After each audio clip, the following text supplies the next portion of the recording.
Ladies and gentlemen, welcome back for yet another Musical People Journeys Rock Show! Welcome to my crew, to Paul, to William, to Simon, to Trish. Welcome everybody! Hey! Hello!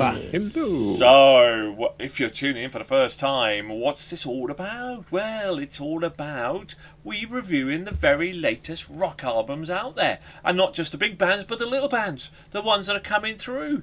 And what have we got today? Well, let me tell you what we've got today. We have, all the way, because we're off to Salem, people, we're Burning Witches and their album The Dark Tower. And they're up against a band called Enforcer and their album Nostalgia. So, what happens though? Well, we mash them up, we rate them out of 5, we decide which one we're going to spend our hard-earned, and it's hard-earned £20, and then we also rate them out of 5, and we see where they end up with their overall rating. It could even end up into the hallowed grounds of our Hall of Fame, maybe even get to Album of the Year. Who knows? Let's find out, shall we? But before we do, people, if you like and if you enjoy, please hit the like and subscribe button. We don't want 10,000. We don't want 100,000. We'd be happy with 100. And we're getting there. Come on, everybody. Join in the fun and see where we get to. Okay, So we gotta do it 100,000. Shh. That'll be the small steps, William. Small steps. Small steps. Okay. Right, who we got? First up, Burning Witches and Dark Tower. Who are Burning Witches? They are a Swiss heavy power metal based in Brugg. Romana Kalyukul, rhythm guitarist with Atlas and Axis, have been looking for a cast of an all-female metal band for a long time.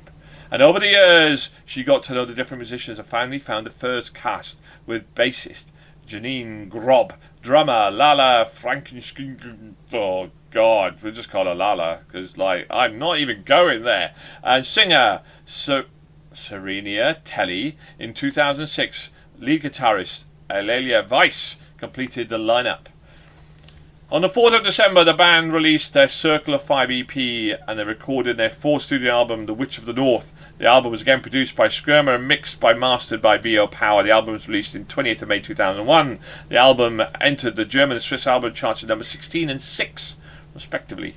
And in February 2002, the band signed a new record deal with Austrian record label Napalm. Napalm, I'm just going to stop there and just say, we love you, Napalm. You are an amazing record label. Burning Witches is mainly influenced by heavy metal music of the 1980s, while also musicians listen to other music. Among other things, Nuschleder plays with death metal band Sephorath, and musically the band is reminiscent of Iron Maiden and Judas Priest. Ooh, right, William, let's start with you then. Bit of Burning Witches. Enjoy? Not?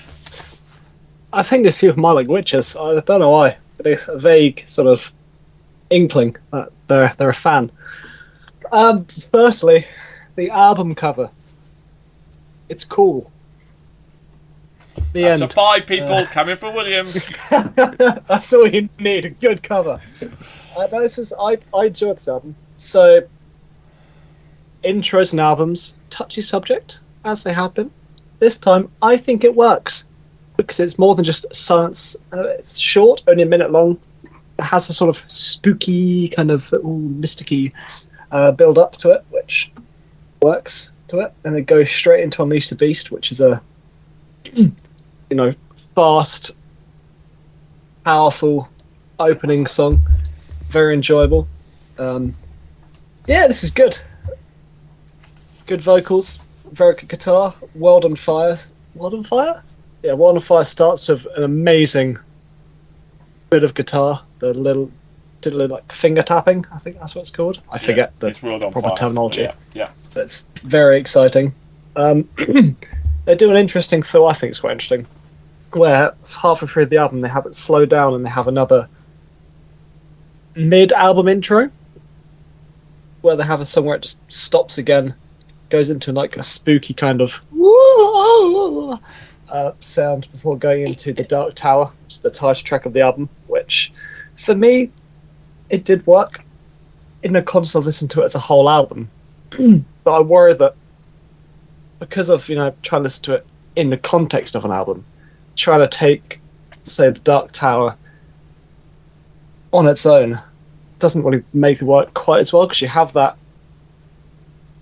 you just, laying in bed, eyes closed, headphones on, you're getting into this world, and the song starts. But if you just hear the song on its own, it's good enough to stand up as it is, but hearing it with that addition just makes it so much more for me. This is cool. I'm a bit disappointed, though, that Into the Unknown wasn't a cover of the Frozen song, because I think that would have been really funny. It fooled me, and I think it would have been really funny. Yeah, so they should do that next time. I was I don't like covers, but I'm with you. I was kind of hoping that it would have been really funny. Well, particularly with their vocals, I think it would have been amazing. But there we go. Anyway, but no, it's very good vocals, good instrumentals, fantastic guitar work. I like this album. It brought me some joy in this bright time. Dark time doesn't really work because it's like 27 degrees outside. Well, you want to go into a Dark Tower to cool down a bit, don't you, really? So, yes, please. Okay, talking about amazing, let's move on to Simon. Oh, boy. Do you ever wonder sometimes that you're listening to a different album? And I have to preface this with a request. Nige, could you put slightly less 80s power metal bands in the same month, please? I don't control... Mate, if you joined with some of the stuff that was out there, you would be thanking me, to be perfectly frank. So, well, there we go. But yeah, so there's nothing overly wrong for me with Burning Witch's style and sound. It's just not super to my preference. The album does open with an intro track, which I generally have a dislike for, but there is some theatre to it, and it does actually lead into Unleash the Beast, so it actually feeds into the song. So I'll let it have a pass. And there's that interlude track halfway through with the sort of weird, creepy horror theme to it, but it kind of didn't match the tracks either side of it, so I thought that was a bit strange. And again, most of the songs run at nearly 6 minutes, so I thought they were quite long, and because I'm already not a fan of the genre and I'm already sort of not overly keen on it, at such long tracks I thought was overkill, so I was actually quite grateful for that little break in the middle. They're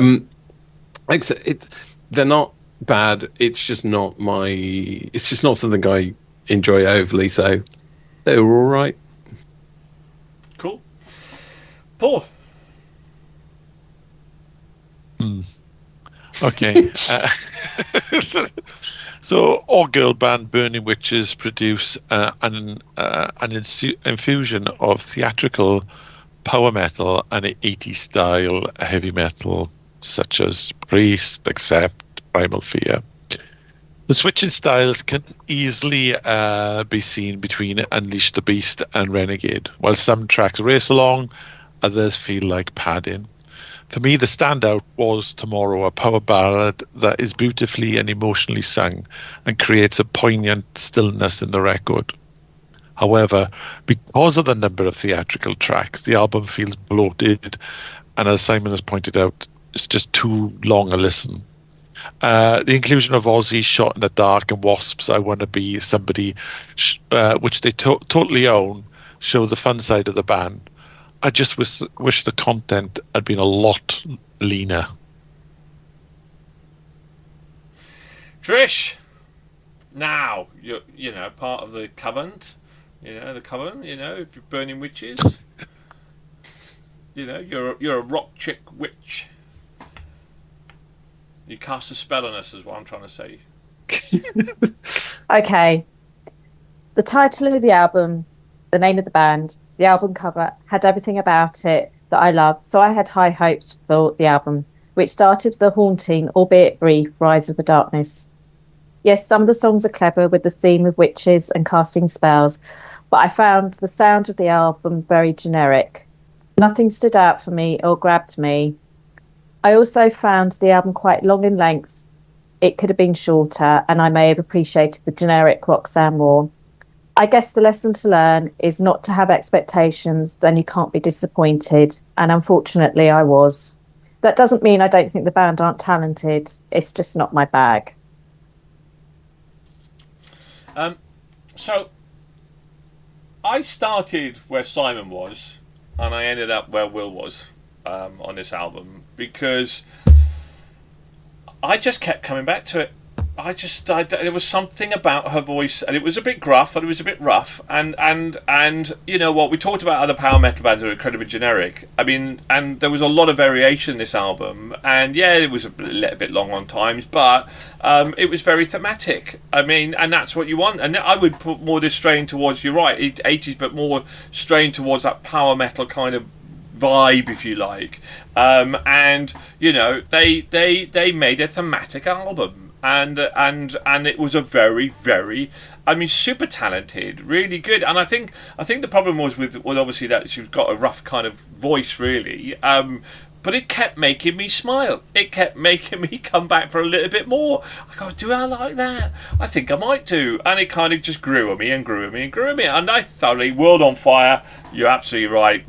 Belter of a tune, and then you obviously had the haunted melodies as well, and the fun element. They didn't take themselves too seriously. I ended up enjoying the album, really enjoying the album. I thought it was a really good effort, excellent, tight, thematic. I liked it. I really did like it. I would be eager to learn more, and I would put that album on again, I think, as well. So from that score, but there we go. They definitely cast you under their spell, didn't they? They did. They did. I'm very easily cast a spell on Trish. Do you know what I mean? I mean, look, you know, I mean, the guys, I think the spell might be losing its way on the power metal spell, but they, you know, these boys cast that power metal. Maybe the spell's waning with recent additions. Anyway, right, okay, who are they up against? They're up against a band called Enforcer, a Swedish heavy metal band formed in 2004. Enforcer is considered part of a new wave of traditional heavy metal. They even have it in brackets NWOTHM. An ongoing movement that in recent years has seen the return of traditional sounding metal bands similar to Swedish glam metal revival. The name of NWOTHM, I mean, you can't abbreviate that, can you? I mean, let's be honest about it. I mean, it's inspired by the new wave of British heavy metal, which movement strongly identifies with other bands considered part of the movement, including Steelwing, White Wizard, Cauldron, Holy Grail, Skullfist, and more, and recently Sons of Lyoth. Well, I've never heard of NWHOTHM, for God's sake. I mean, who knows? Anyway, right, Enforcer. Simon, let's start with you then. Were you enforced to have to listen to this, or did it bring back some wonderful nostalgia? The NWOTHM is the new wave of classic metal, new wave of old metal, isn't it, or something? Traditional. It's, I was supposed to say it's traditional. It's a new wave of traditional heavy metal. NWOTHM. Yeah. I wish they'd stop. So I knew you'd say that. So once again, another intro track, but it does work because it at least leads into Unshackle Me, which is somewhat promising opener. I'm just not a fan of the 80s metal that much. In their defense, the album is called Nostalgia, so I'm sure the sound is intentional. I did think at times I was listening to a Def Leppard tribute band. And there's variety in the tracks. Demon is a good headbanger, and I can hear sort of the Maiden influence in places, which is good, but overall, this album just isn't aimed at me, and that's okay, that's fine. And sort of just went by me, unfortunately. Paul! Enforcer. Yeah, Swedish rockers Enforcer started life as a set of space ballers racing through the metal scene. Then 4 years ago, for the fans, all hell broke loose with the Zenith album, where they switched to include more hard rock content in the vein of Scorpions, Def Leppard, and so forth. So, with a title like Nostalgia, Were we going to see a return to former speedster metal days? The answer is no, and maybe yes. Nostalgia is a mature effort at incorporating the two styles. On the first listen, the album felt like something you could have in the background while painting your latest Warhammer squad. Further listenings caused tracks such as Unshackle Me, Coming Alive, and At the End of the Rainbow demanding more attention. There's some tracks that feel out of place, but overall, this is an album that surprisingly grows on you. The drumming and guitar work has to be said to be top-notch too. Trish, bit of Enforcer, bit of 80s rock. Wow, what can I say? The album opens with Armageddon, with great guitar and drums building, leading straight into Unshackle Me, which hits you straight in the face with pure rock music. The lead singer's vocals on the track Nostalgia sound very like the lead singer of the band Ghost. Both lead singers are Swedish. Heartbeat dips in and out of being a ballad-like sound with a soft, slow start, but then bam, it has an anthemic chorus to sing along to. Keeping the Flame Alive was my favourite track on the album, as it had me dancing along to its beat. It had a bit of pop rock sound that I love, and it's a belter on the album. The more I listen to the album, the more I enjoy it. It has a bit of everything. Now, rather than unshackling me, they can shackle me up any time and hit my sweet spot, because this album fulfills it. Oh, God's sake! You and Simon are rarely going to go to a concert together, are you? I mean, okie dokie. William, would you listen to this while painting your Warhammer miniatures, mate? Nope. I listen to good music while I paint my minis. Much like Trish, I was hit in the face by this, but I was hit in the face by them, fell to the floor, and then they started kicking and beating my fallen body. Okay, so that's how it felt while I was listening to it. So, obviously the name of the album doesn't really work on me because it's called Nostalgia, and I have absolutely zero nostalgia to any kind of 80s stuff for some strange reason. I can't tell you why. My nostalgia is, early 2000s Linkin Park stuff, which is very different to this. I really don't like glam metal. It really annoys me. I can't get behind it. I can see why people like it, but the whole glam sound and aesthetic is just completely lost on me. I don't get it. Album cover's cool. I'd buy it just to look at that, but I'd never open the wrapper because I'd have to listen to it again and give them money. So, no. I really don't like glam metal. It's just a bit naff, isn't it? They're already dead. Well, I had to pay back for the beating they gave me. It's only fair. If they can't take it, they shouldn't give it. That's all I'm saying. The end. Bye. I'm going to sink away before they find me and abuse me in real life too. So obviously I like this style of music, but you kind of have heard it. Well, let me start again. If you are going to come and play in this space, then you've got to do something. You've got to be good. I mean, you've got to be exceptionally good to stand out on what is a whole host of bands, and not just the Swedish bands. There's American bands, there's European bands. There seems to be a lot of bands coming to try and play in this new wave traditional heavy metal music, glam rock, call it what you want, 80s band. There's a lot of them. So I think you've got to be stand out. You've got to be well above average. And for me, nothing really stood out on this album. Nothing really. It was okay. It was solid. It was well produced. It was reasonably well performed. But it's nothing I hadn't heard before. There was no spin. There was no difference. It was okay. It was fairly enjoyable, but it didn't really kind of snap at me, punch me in the face, go like, oh wow, what a standout. We talked about Burning Witches. I mean, they and other albums that we reviewed recently, like Mystic Prophecy and stuff, which was really kind of stood out. Enforcer did not enforce, and I just would have preferred to put on a Def Leppard album, which I wouldn't do anyway. But there we go. Right, so There we go. Let's be having it. Let's find out then how we are going to rate these albums then. So I can't remember, who did we start with? I think we started with you then, William, didn't we? So let's find out. Burning Witches. 4.5, please. Really? Wow, They were pretty cool. Yeah, that's really good for you, Simon. Oh, I'm afraid this is a break in the royalty. I'm going to go with the 2. There's divorce. It's fine. It was a political marriage. It's fine. We were married to unite. Marriage of convenience. Our neighbouring kingdoms. Yeah. Marriage of convenience. Paul. 2.5. Trish.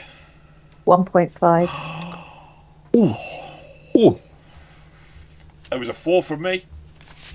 Oh, me and Will, we're married. Okay, I'm going to be your new king. All right. Okay. There we go. Sorry, the alliance has to stay true. I can't break from this. The kingdoms will fall otherwise. Through thick and thin. Okay. So we got 8.5, 9, 10, 12, 14.5. So it's still above average. Still good.